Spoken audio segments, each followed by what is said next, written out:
All right, thank you very much. At least 11 people are dead and 7 injured after a Ride the Ducks boat capsized at Table Rock Lake. Officials confirm at least 1 child is among the dead. 2 of the 7 injured are in critical condition, and 5 people are still missing. Investigators believe severe weather played a part in the accident. Search and rescue operations were suspended overnight, but will resume in a few hours. Officials have opened City Hall for family members of those who may have been involved.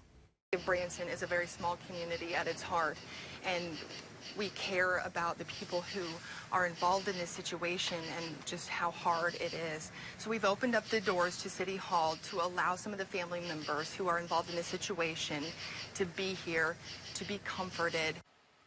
Video from out on the water shows 2 Ride the Duck boats out in the storm. The video is from the second boat. You can see passengers reacting to the strong waves. That boat made it safely back to the shore. The city of Branson will hold another press conference at 8 a.m. KOMU 8 News has a team on the way. We'll have live coverage from Branson throughout the day with more updates on the scene. And this is what's happening right now when it comes to that duck boat capsizing. The company that owns the Branson Ride the Ducks franchise has responded to the accident. Ripley Entertainment released a statement early this morning. It is read, "We are deeply saddened by the tragic accident that occurred at the Ride the Ducks Branson. The incident has deeply affected all of us. We'll continue to do all we can to assist the families who were involved and the authorities as they continue with the search and rescue. The safety of our guests and employees is our #1 priority. We will provide updates as we have additional confirmed information to share."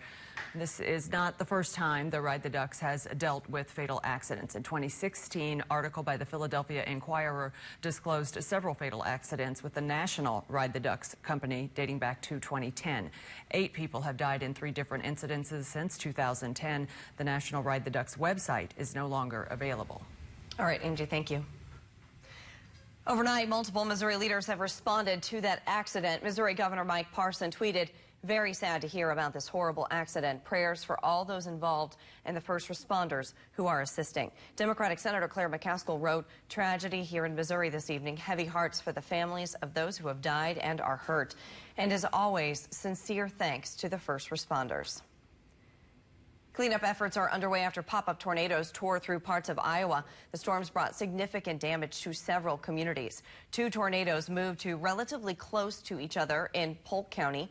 Pella County and Marshalltown were also hit heavily. Despite the damage, officials say they will rebound. Community, law enforcement, emergency managers, local government officials really have rallied. Businesses have been providing, water and food, and just we continue to see people step up in big ways. Some people were taken to the hospital for storm-related injuries, but none is believed to be life-threatening. There have been no fatalities reported. In Marshalltown, a city about an hour northeast of Des Moines, a clock tower on the historic courthouse was torn off. Trees fell to the ground and roofs were ripped off of houses. 9,800 people in the city are without power. A curfew is in place for the town overnight. The local hospital sustained structural damage and all patients and staff were evacuated. There were injuries reported. I've lived in this town for 25+ years and I've never seen anything like this before. In Pella, a tornado touched down and directly hit the Vermeer plant. The parking lot of the plant is littered with twisted metal and cars stacked on top of each other. Authorities in Pella say 7 people received minor injuries in the storm. Vermeer Corporation will not be open today. We've dealt with lots of challenges in 7 decades of doing business. This is a new major one. As we have survived and thrived after every challenge we've had thus far, we plan to do so again. A Russian envoy says Russia is open to President Vladimir Putin visiting Washington, D.C. following an invitation from the White House. White House Press Secretary Sarah Sanders tweeted yesterday afternoon, the president asked the National Security Advisor to extend the invitation. If Putin accepts, the trip will happen in the fall. Sanders says when the 2 leaders met in Finland, they agreed to have an ongoing dialogue. Vice President Mike Pence said he accepts the intelligence community's conclusions on Russian interference in the 2016 election. His comments came during an event in St. Louis yesterday. Pence said Trump had a successful trip to Europe and the meeting with Vladimir Putin was a bid to ensure peace. Pence also said the administration is taking a number of actions to punish Russian aggression. It appears Dan Coats, President Trump's director of national intelligence, is being kept in the dark about the one-on-one meeting the president had with Vladimir Putin. Coats says Trump did not ask him for advice before the meeting. It's unclear what agreements might have been reached between the two presidents during the private meeting in Finland. If you had asked me how that ought to be conducted, I would have suggested a different way, but that's not my role. That's not my job. So it is what it is. Coats also says it is undeniable Russians are trying to undermine basic American values and divide the U.S. from its allies.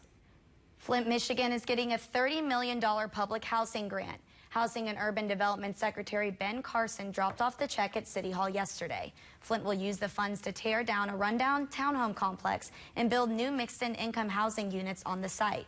Dr. Carson praised the city for its initiative. We're announcing our Choice Neighborhood Awards from here instead of from any of the other cities, because Flint refuses to be defined by others. Rather, it is known for its initiative and innovation.